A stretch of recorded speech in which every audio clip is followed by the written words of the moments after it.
आदमी ने अभी अभी 3 हमला गोले उठाए ही थे कि अचानक उस ठन की एक तेज आवाज हुई, जिससे उसे तुरंत कुछ गड़बड़ का एहसास हुआ। उसने हैरानी से देखा कि अंदर एक सुनहरा अंडा छुपा हुआ था। वह तेजी से कमरे में गया और उसकी जांच करने लगा। यह सचमुच 24 कैरेट का शुद्ध सोने का अंडा था। इतनी बड़ी बात भला वह अपनी पत्नी से कैसे छुपाता। उसने फौरन जाकर पत्नी को यह खुशखबरी सुनाई, मगर पत्नी का चेहरा देखते ही देखते सख्त हो गया, क्योंकि उसने सुबह ही उस बतख को एक फार्म में बेच दी थी। यह सुनते ही आदमी के होश उड़ गए। वह बिना देर किए बाइक लेकर फार्म की ओर दौड़ पड़ा। वहां पहुंचकर उसने फार्म मालिक को यह नहीं बताया कि बतख सोने का अंडा देती है। दोनों के बीच खूब बहस हुई, लेकिन आखिरकार उसने दांत भींचकर असली कीमत से 80 गुना ज्यादा देकर बतख वापस खरीद ली।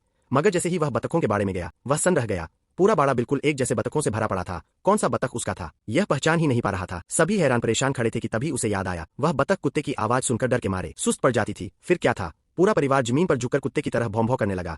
बाड़े में इतनी बतखें थीं कि उनके चिल्लाने से कुछ नहीं हुआ। निकलते वक्त वह गेट बंद करना ही भूल गया। हजारों बतखें अचानक बाहर की ओर भाग खड़ी हुई। सब लोग हड़बड़ाकर उन्हें पकड़ने दौड़े, मगर इसी अफरातफरी में आदमी का पैर फिसल गया और वह कीचड़ में गिरकर खुद ही भीगी हुई बतख बन गया। फार्म का मालिक यह सब देखकर समझ बैठा कि वे लोग झगड़ा करने आए हैं। उसने तुरंत सबको बाहर निकाल देने का हुक्म दे दिया। बहुत मायूस होकर वे वहां से जाने लगे। तभी उन्होंने देखा कि भागते हुए उनके बेटे के पीछे एक बत्तख चली आ रही थी। तभी उसने उस बत्तख के सामने जाकर फिर से कुत्ते की आवाज निकाली। बत्तख ने तुरंत एक सोने का अंडा दे दिया। आखिरकार इसी बत्तख की बदौलत उनका पूरा परिवार इलाके का सबसे अमीर घराना बन गया।